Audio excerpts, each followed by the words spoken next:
The war has begun.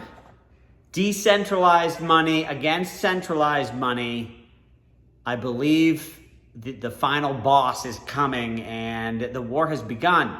Now, this video, check in the description for timestamps. This video could be long. It could be a little rambling. I'm sorry. It's a topic I'm not used to talking about. I'll do my best, but you can check. This is what I plan on talking about.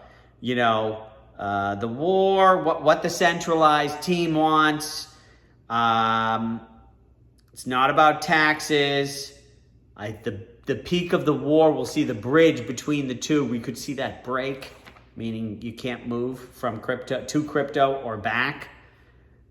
And centralized exchanges are the front line. I'm going to talk about where we are in this war, how Mnuchin sort of started it, and the current thing going on with the infrastructure bill, and then what you can do to protect yourself, and how you can help in the battle, which is possibly the most important part.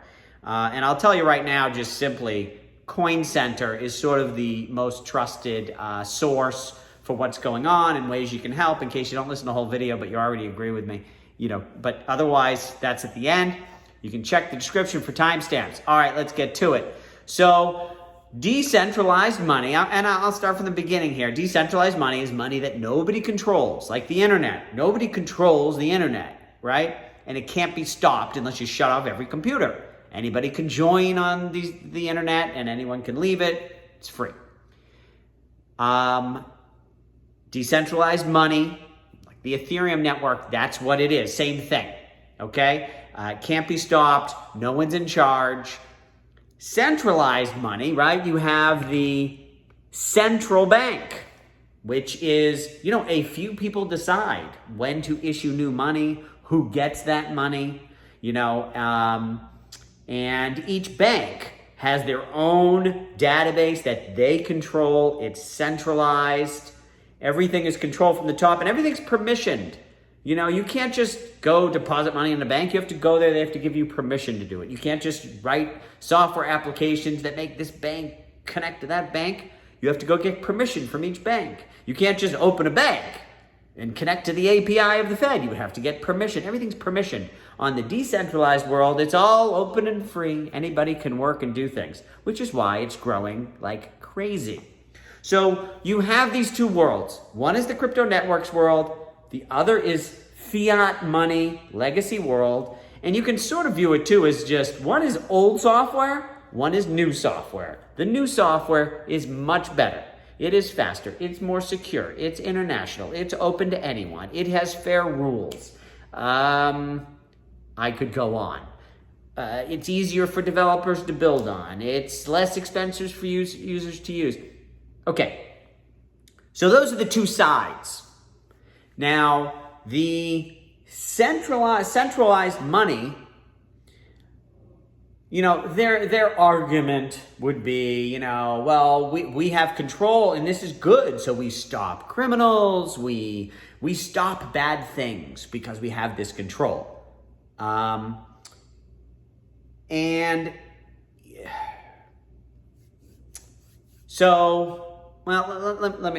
me just say this first of all. Yes, the central government, their argument is that they stop criminals, they stop crime. Let me just first of all just call bullshit on that whole thing, okay?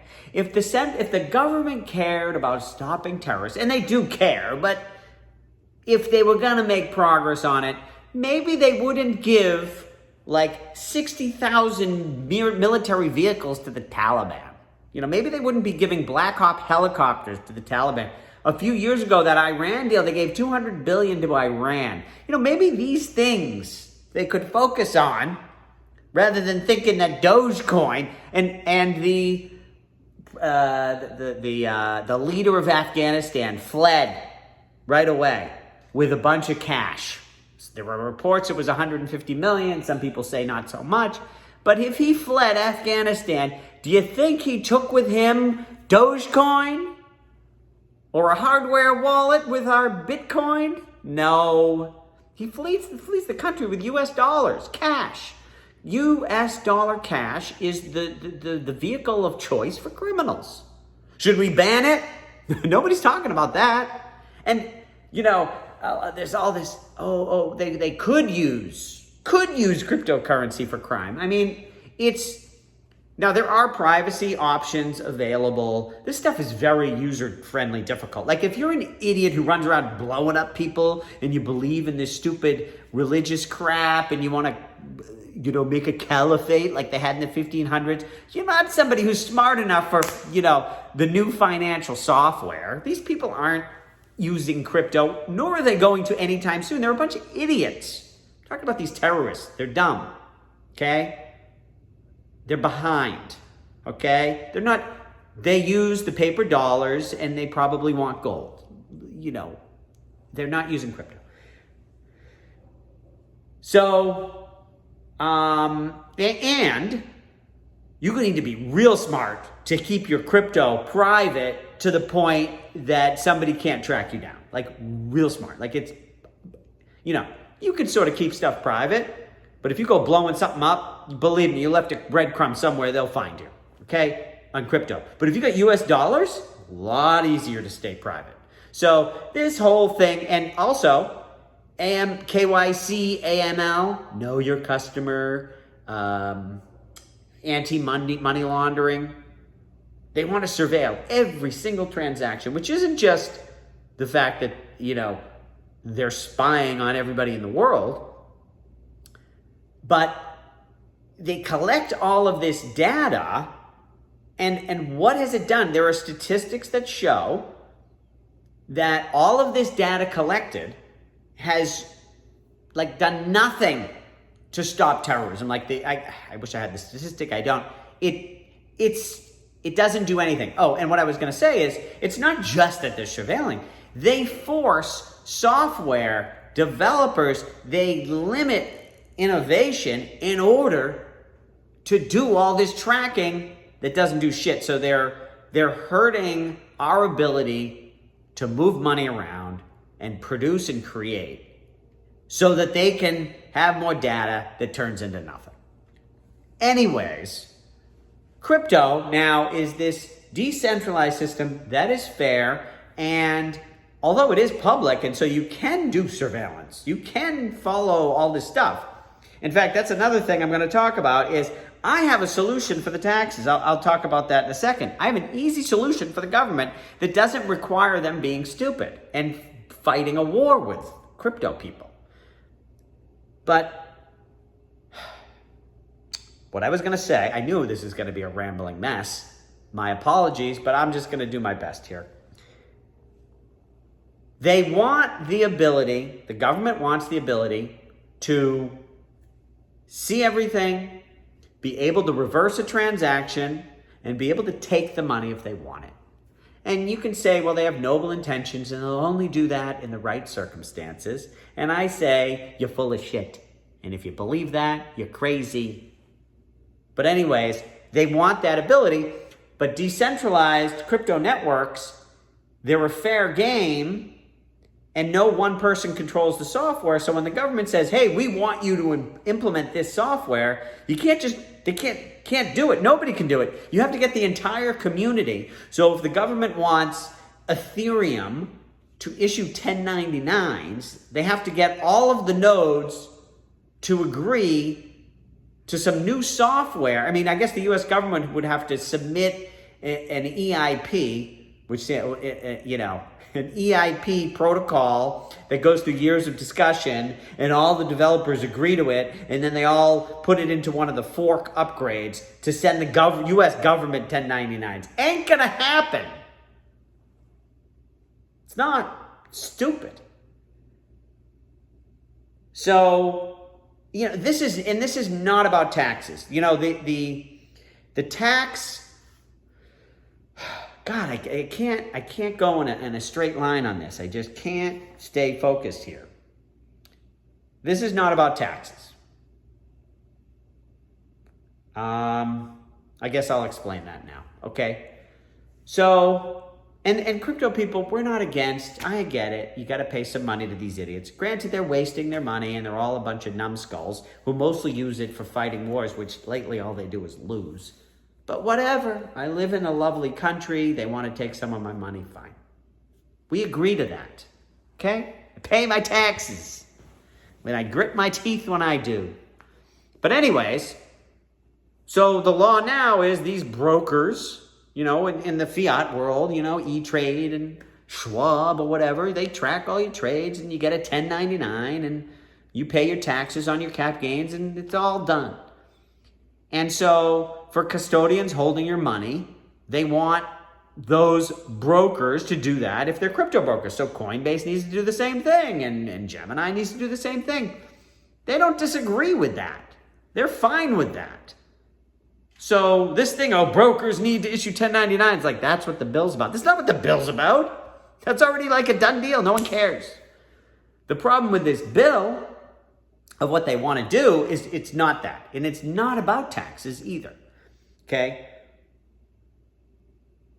They, like I said, we already have that. So here's my solution on how, if they really just cared about taxes, it's actually pretty simple. Yes, you get the centralized exchanges to do the 1099s, and Coinbase operates the same way as Schwab and E-Trade, right? Easy. And then you've got, well, what about, I set my money out of Coinbase, to Ethereum.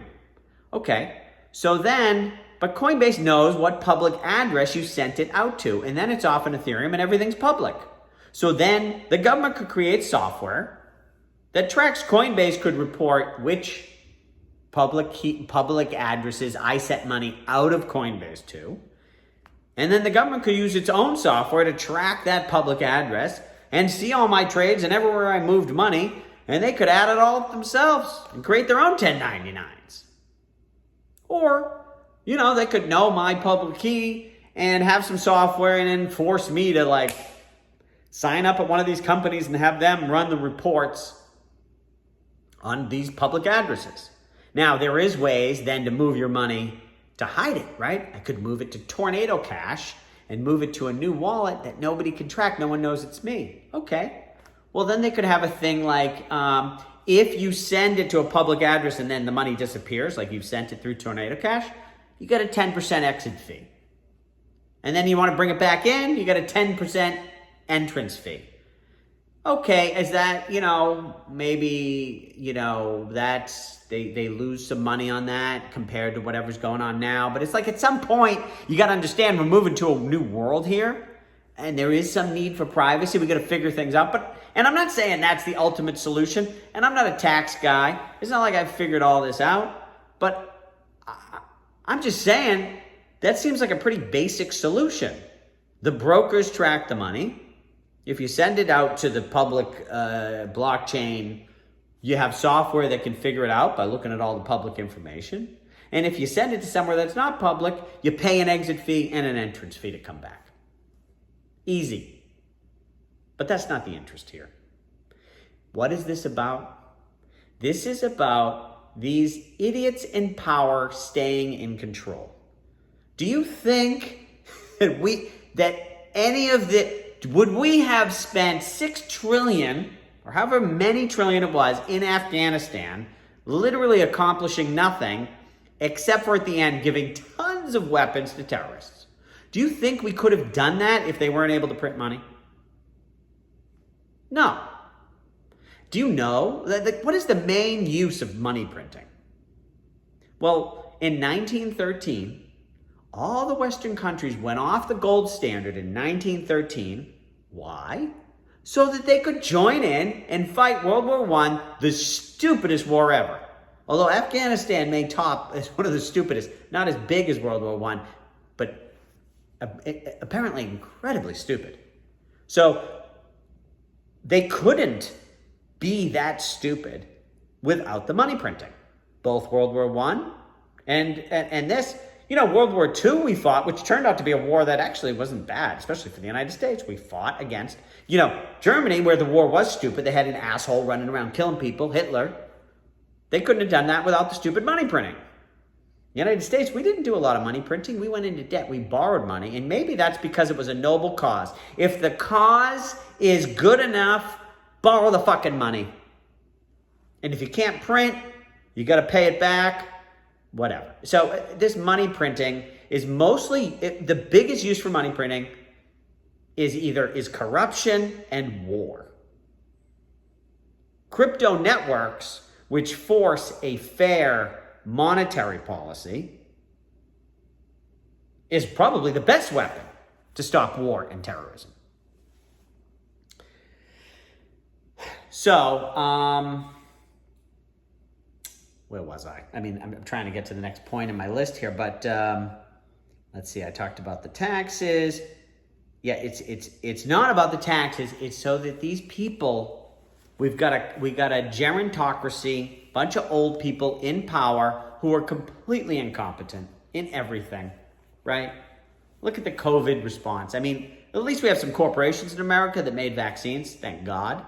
But everything the government did was a failure. You know, the military, like 10 years ago, that was another war they lost. They said, we want to be prepared for a virus. We consider that like something we need to defend against. We're going to have a plan, and if there's a virus, we'll be able to fight against it. Military had budgets. They spent money. They had plans. COVID came. What did they do? Nothing. Just like Afghanistan. Nothing. And if it wasn't for the money printing, whoever's in power would be out of there. You know who got fired for this Afghanistan? Nobody, actually one guy who spoke up and said someone needs to take responsibility. These people in charge fucked up. They kicked him out of the military. So, okay. Before I talk about, hold on, I want to change my, before I get to this part, I'm going to move that here. Let's talk about why I say the war has begun. So I believe it really started with Mnuchin. He tried to, and again, this is shady shit. It was like right before Christmas. Everything was sort of quiet, and then Mnuchin tried to sneak this bill through. And basically what they want, like I said, it's not about making brokers pay taxes. What it's about is they want the ability to monitor every transaction, reverse, and take. That's what they want. So what would happen for Coinbase? Okay, they got Coinbase. They know they got that done. But their concern is when it leaves Coinbase, now you're off on your own. And like I said, you actually can do your surveillance because it's all public, but they're too stupid to know that. So they want it to go to a wallet that they've made or, manipulate or have a backdoor to. So then they can surveil that way. They think that's better because, again, they don't know what they're talking about. But they want to control that wallet, and they want to have a backdoor into that wallet so they can reverse transactions and steal if they want. So Mnuchin, the law he wanted to put through, it's this whole thing with, making digital wallets illegal unless they're regulated, and that's because that's what they're trying to do. All right? He tried to push this through, and the crypto community went fucking bananas, and it was a whole thing, and the way that he tried to sneak it through was ridiculous. He made a bunch of errors, and I shouldn't even say he. Here's the thing. They tried to push through that law with Mnuchin and Trump, and now they're pushing the same thing with Yellen and Biden. Oh, but Trump, Mr. Red Team, and now Biden, Mr. Blue Team, they both have the same objective? I thought they're on separate teams. Not only that, do you think Biden knows anything about crypto? No, but he's pushing for this, right? Oh, yeah. And Mnuchin, listen, he couldn't have a 5-minute conversation about crypto. Where did he come up with this? Somebody who's, whatever, knows what's going on, is pushing this thing. It's not a conspiracy, deep state. It's not conspiracy. I'm just saying they're both trying to get the same thing, two different sides. This is beyond, who gets elected going on here. And all of the people who are actually elected are a bunch of numbskulls who don't know anything. Yellen, I remember when the stupid GameStop thing happened with Robinhood. She was like, I gotta hold a meeting to find out what is going on, what happened. She doesn't even understand fiat. She doesn't even understand the short squeeze, and so the broker needed more capital. She doesn't understand that. You think she knows anything about crypto? And I heard her talking about can't remember. There was something about Bitcoin. I'm like, she has no idea. So who's writing these laws? It's somebody who is keeping, a lot of these people in power these days, the reason they're in power, and someone like Biden, is because they know he's not going to fight against the narrative when whoever's writing up the narrative. They're in power because they'll go along. So anyways, Mnuchin tries to push this through, doesn't work. And now people think that everything Trump did, it was evil, Mnuchin was evil. But now the same exact sort of, desires pop into a bill, the infrastructure bill, at the last minute. People are like, a lot of people assume a lot of this is just, they have the best intentions. They just made mistakes. I don't believe it for a second. When Mnuchin's bill didn't get through, do you think these people who want to be able to pick your pocket said, didn't work. I guess I'll put my tail between my legs and go home? No. They said, okay, how are we going to get this fucking thing through? I have an idea. This infrastructure bill. And let me just say something about this infrastructure bill for a second. You notice, I find this very strange. The infrastructure bill, it's a must-pass bill. It's a must-pass bill. Why must this pass? I mean, the economy seems to be okay right now. Not to mention, have you seen anybody, there were a lot of tweets, breaking down every item in the infrastructure bill. And every single item in this infrastructure bill is clearly stupid, right? None of this is creating new things, innovations, going to make the world a greater place. It's all just pork barrel corrupt garbage. Is there anybody, maybe, and listen, it's 1.5 trillion, maybe 10% of it has some things that you could argue, this is cool. This isn't a complete waste of money. It's probably expensive for what it is, but some people can argue. Have you seen any of it? I mean, almost everybody, including all of the senators and representatives voting for it, would probably tell you that most of it is stupid.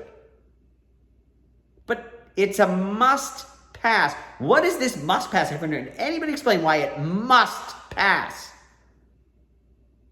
It's something about, there's all these things that it's a must pass that just allows them to attach all these things so you can't debate it. So you can't change it.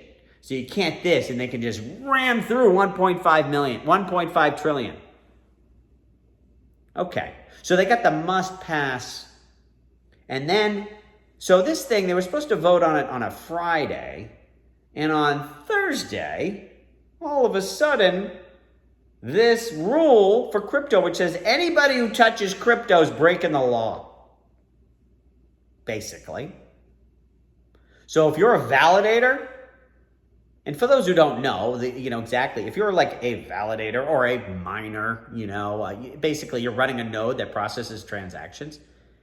Your job is to keep the computer running and to run the standard software that's on 10,000 other computers. And your job is to not be corrupt. Your job is to not mess with that software. But you don't actually do anything. You just make sure the computer keeps running. That's your job, right? So, you're not, now granted, there are people, the software is helping it so that people can process transactions. So through your little node, if a block closes on your node, that was, however many transactions closed on your computer. Well, that makes you a broker, apparently. And now you're supposed to send a 1099 to all those people in that block. Do you have their information? No. Well, how could you get the information? You can't. It's not in the software. Write software that gets it. Okay. Try doing an upgrade in Bitcoin to make. They can't pass it. They can't do an upgrade for things that make sense, let alone an upgrade so that the government can get a bunch of data into their leaky pipes over there. I mean, that's another thing. Is crypto is at least it's more secure. They want us to do surveillance so they can collect data that they hold insecurely. Get your fucking house in order before you start telling us what to do. Idiots. So anyways, so that was the rule. They stick into the infrastructure bill last minute. And so, the crypto community, everybody goes crazy. Well, this is the most ridiculous rule I've ever seen. We need to get it changed. And this is before we realized that we were being fucked with here. We didn't realize there was a no-win situation. We thought, okay, bad bill. Let's come up with an amendment. Let's make it better. We understand what they want. And because, of course, what they're saying is, we just want to be able to tax brokers. We just want brokers to issue 1099s. Okay, that's fine. We don't have a problem with that. We have a problem with this bill, which basically says you want to make crypto illegal, unless you got your little back doors. So, which also are impossible to put in. So, we come up with an amendment. Everybody works together. You got an amendment. Some of these politicians are a little hard to get by. The idiot, this Brad Sherman. Wow. He lives in California. I'm going to devote some time to trying to get that guy out of office. Wow. I hate him. He's such an ass. Okay. Anyways, where was I? Shoot. Okay. So they put this in, and so what it was they got this law that they put in, and they said, if we do this law, that brings in $28 billion, because they're passing the infrastructure bill, which costs $1.5 trillion to do a bunch of stupid things, but they have to pretend that they're paying for it, right? Every time they pass a bill, it's paid for. Yet every year, the debt keeps going up. Everything's paid for, and they got the money for it when they pass it, but it always turns into more debt. So they got to pretend they're paying for it, and they said the crypto law, this is going to create $28 billion, when actually all it's going to do is drive crypto out of the U.S., and they're going to get, not only is it going to get nothing from crypto, they're going to ruin the U.S. economy. This is the fastest growing sector in the U.S. economy and the future of finance and the internet. So, but they're going to get $28 billion from it. And so if they change the law, it changes the financial calculations. And now you're making things tricky, and we can't do that because this is a must-pass bill. So they come up with a wonderful changing the amendment. Everybody works together. Everybody in Congress says they love the amendment that makes this law better. Turns out, though, because of this whole must-pass bill, you need 100% of the senators to agree. And people are like, well, everybody seems to agree. Ooh, maybe we're going to do it. And when I heard that, I was like, are you people out of your fucking minds? You don't think whoever is pushing for this thing, whoever failed when Mnuchin failed, you don't think they thought this through? You don't think they can't pay one 80-year-old who doesn't know shit enough money to vote no on this? Are you out of your fucking minds? So this Shelby guy who's like 80 years old, not running again, who knows what he got? He got a little, how's your father, right? He got a little something good on the, he got something, right? Whatever it is. I'm sure it wasn't hard to convince him. What does he know anyways? What does he care? He's just there to make money. Like all these other numbskulls. Plus oh my God. So anyways, so he votes no, but he said, I didn't vote no because I agree. I love crypto. The amendment should have gone through, but I voted no because I have this other thing I wanted that I didn't get. And everyone's like, no, see, he likes crypto. It's just that, he's an asshole, and that's fine. He's just being a dick, but he likes crypto. And then the woman who's supposed to run and replace him, she loves crypto too, and we're supposed to believe everybody loves crypto.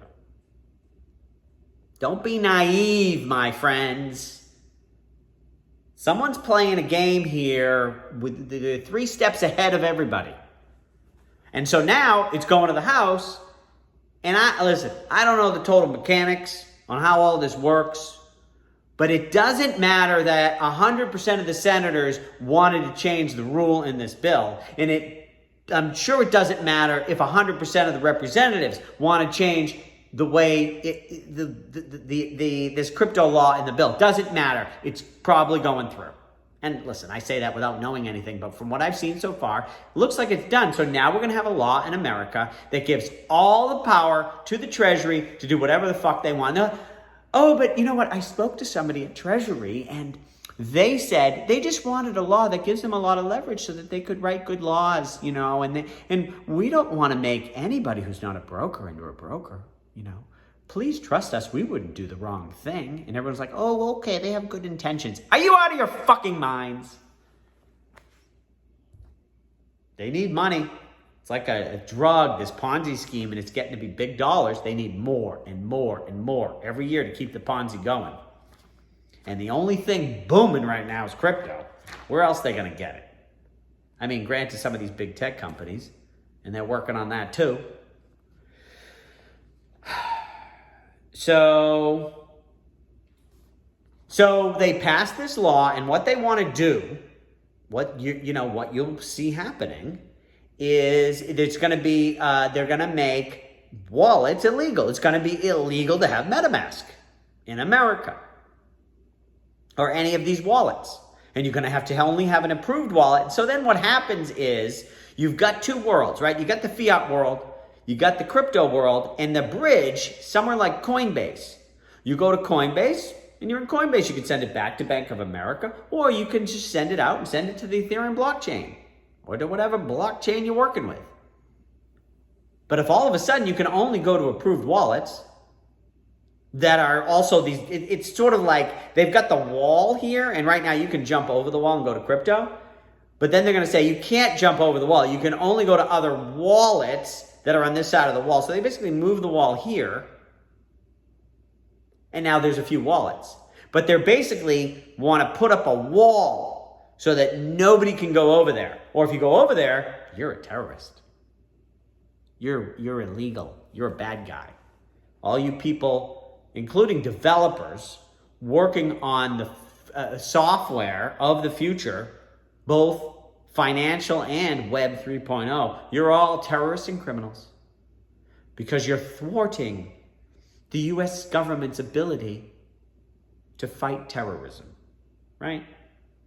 They're handing out rocket launchers to Taliban, but fucking developers building, a payment system so that people can send money to their poor relatives, they're the terrorists. So anyways, that is the risk that now listen, it's possible. America, we have a tradition of democracy. I'm not sure what we have right now. I don't know what it is. I think the country's socialist because most business now is controlled by the government. And when I say control, like they're on your back. I mean, listen, are we officially a socialist country now? I don't know, but I started a business in the 90s on the internet and I used to just do whatever the fuck I wanted. Now, I mean, I sold my business, but oh my God, it was like every 3 weeks I got a letter from some government agency in the country, and they were just shakedowns. And I was like, you know what, with this stupid, and I never was found guilty of anything, everything they want to investigate. We give them all the info. They said you did everything fine, but pay a little money. Okay, fine. But one thing would be if they just came and said, listen, you got to pay for protection. You know what I mean? You got to pay me some money. It's a shakedown. And I pay them money. That actually would have been fine. The problem is I'd have to hire people and have my CEOs spending all their time. And we'd have to spend hours going through all these forms with different because we're an e-commerce company. It was like any city in the fucking country could send me a letter at any time, and we just started getting the letters every couple of weeks. Pain in the ass. So anyways, where was I? Okay. So this is the war I see coming. Now the question is, how do you protect yourself? There's a couple things here. First is, you need to think about how much money you have in the fiat world and how much in this crypto world. And have the understanding that it's possible that bridge gets broken. In other words, if it gets broken, it's possible the money in the crypto world actually remains very valuable, and you can use it in many places in the world. Maybe in South Korea, your Ethereum is going to be worth a lot, but you can't fucking get it into America. Or maybe this all plummets because it got cut off by a bunch of Western countries and I don't know, who knows? But you got that investment and you got your fiat money. Now maybe the whole fiat world goes to shit and then they close it and this all gets flooded, this all goes to zero and the crypto goes up. Or maybe it's the other way. But there's a chance, there's two worlds. It's also possible that the fiat world just sort of loses. That's what I was saying. We have a history of democracy. Maybe some smart people get elected somewhere. I mean, who the fuck knows? And the fiat world loses, and the bridge there never is. It never comes to this war that I fear is coming. It's possible, but you need to be aware which side. How much money do you have on each side? Right? It's not just about who do you want to win or who do you think will win? But first of all, don't get me wrong here. I have no doubt that decentralized money wins in the long run. Absolutely. Right? It's just way better in every dimension versus the old software that's broken and old and shitty. But winning in the long run doesn't mean that a war can't be painful, doesn't mean that it can be a long time before we win. It doesn't mean you can't lose a lot of money because, you played the war wrong. I mean, there's a lot of variables there. Winning in the long run is one thing, but the war, I don't know what the markets did in the early 40s, probably not that good. If you said, in 37 or something, the United States is going to win the war, in 1942, whatever, right?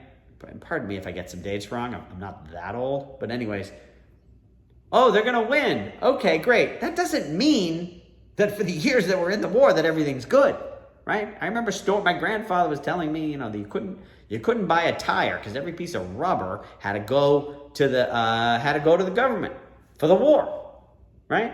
So just because you're going to win doesn't mean it's pretty, fun, or that you do okay. And hey, maybe I'm wrong. Maybe, I don't know how they could lose in the long run. It's impossible. But anyways, so that first step in protecting yourself is knowing how much you got where, right? And if all of your income is in fiat, then, right, and you have a lot of income, well, then you can maybe afford to put a little bit more here. Or if you have no income and your income comes from savings and all of your savings is in the crypto world, you might want to take some out before they close that door. So, you got to think that. The second thing is, let me tell you something I thought of, and this would be totally legal to do and not any tax problem, okay? Because you only have to deal with the tax if you sell something. So imagine this scenario. You legally buy or have already bought some Ethereum. Now you go to the store, you buy yourself a laptop, and you turn it on without setting up any known accounts, no email, no cloud service, no nothing, no software, don't put anything on it. And you download your MetaMask. Then you, what do you call it? You take your ETH, you send it to tornado.cash, I think is what it is. It goes in that little mixer thing, and then you withdraw it to this MetaMask wallet on the laptop that's running on a VPN that has no connection to any identities, and you take that Ethereum and you hold it on that laptop. You don't owe any taxes. You haven't sold anything. But that thing is totally private. And you just hold it, right? And why would you want that? Well, this is something, I have a friend who, he lived in Europe, and he was telling me how, his grandfather used to tell him, it's always good to have a little gold in your closet. And he was like, and he told me, he said to his grandfather, or just in general, he was like, why do I need gold in my closet? That sounds weird. I've got, they've got their money and the functioning economy and everything's fine. And then several years later, there was a war, there was inflation, and then people were, stealing the wood from the park bench to burn it to keep warm. And milk is rationed. And then it was really good if you had some gold in the closet. And he said, I see. Well, now it's digital gold. It might be nice to have a little Ethereum hidden in your closet, right? So that's something to think about. And let me say also about that privacy thing. What I mentioned there is totally legal. And just so you understand, the surveillance abilities of the government are pretty impressive. I guarantee you, if you go out and you start killing people with that Ethereum, you've left a breadcrumb somewhere, they'll find you. But if you're just holding it, you're pretty much off the grid with that, right? So, that's an idea. Okay, so the war is coming, and we need to fight. We need to speak up. This, it's a democracy. It's a little fucked up because the idiots control the media, the academic, the universities, and the government. And they control most of it. And now, there's censorship and everything. So it's tough. But still, a lot of voices on message can move things. And that's what we have. And there were still elections, and we can get involved. There's things we can do. And we need to get active. And don't be complacent. I think everybody is way too complacent here.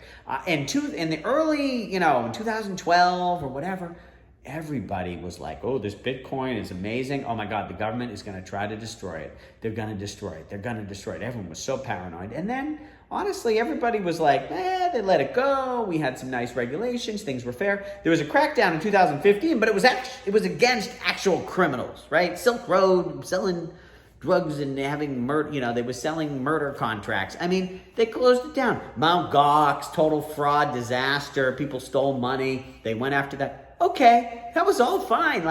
The government had been reasonable. And it's because they didn't really care it was small. And they, again, these people aren't that bright. They just see something small. They're not that worried about it. They didn't, if it was easy to shut down, they would have shut it down. But they're not going to fight hard against some little thing. Now they're like, oh, shit. This is for real. So when everyone was overly paranoid in 2012, now everyone is super complacent. You better get off your ass. Time to fight. So what I would recommend watching, you've got Coin Center is the organization that is good. They're trustworthy, and they'll tell you what to do. When there's things to do, they'll tell you, and I think we can just follow that. If they say, hey, call these guys and say this, and this bill needs to vote that, I would just listen to them. A lot of this legal stuff is friggin' confusing. So, you need some help if you want to fight. And we all got to get on the same page as well. So Coin Center's good. There's a guy on Twitter, Jerry Brito, JerryBrito. He's a Coin Center guy. He tweets a lot about what's going on. Might be a good follow. And then there's another guy from this company, Masario. They do crypto research for for large companies, I believe. But anyways, the founder of that is this guy on Twitter at 2BitIdiot, TWOBIT, idiot. And he's not an idiot. And I tell you, he's got a lot of energy on this, and he's fired up. He's a good follow. He seems like, to me, he's sort of the leader with coming up with the memes of, how wrong they are, and sort of it's funny. Whereas Coin Center is they're all business, right? And here's the law, it needs to pass, and here's the senator to call, and here's the and then 2BitIdiot is more of the I don't know how to explain it. If you follow him, you'll see what I'm talking about. He's funny, he's entertaining. Yeah, sometimes maybe too many tweets for me, but he's a good follow. And we got to get active here. This is serious business. It could get ugly. And also, listen, I grew up thinking America, the country of the free. I was very proud of this country. I thought it was great that to be the beacon of freedom, to celebrate these ideas of freedom. The First Amendment, I grew up understanding the First Amendment that, as a Jewish, and I'm not Jewish or religious, but, family grew up Jewish, and we would protect the rights of Nazis to march because we believe in free speech. And now, what the fuck happened? Nobody cares about the First Amendment. We got the government controlling everything, the financial system. I'm like, what happened in this country? There's still a chance. It's not over yet. We haven't lost this country. Oh, you know who else is good to follow? What's his name? Balaji, at BALAGIS, or is it? I think that's what it is. He talks about the future where, we're moving to network state. The nation state is coming to an end, and next is going to be the network state. He's brilliant. And he's predicted so many things and been right. Genius guy. He's good to follow with this too. So listen, I hope this rambling video made some sense. Whatever. Doing my best here to try to explain this stuff. All right. Thanks for watching.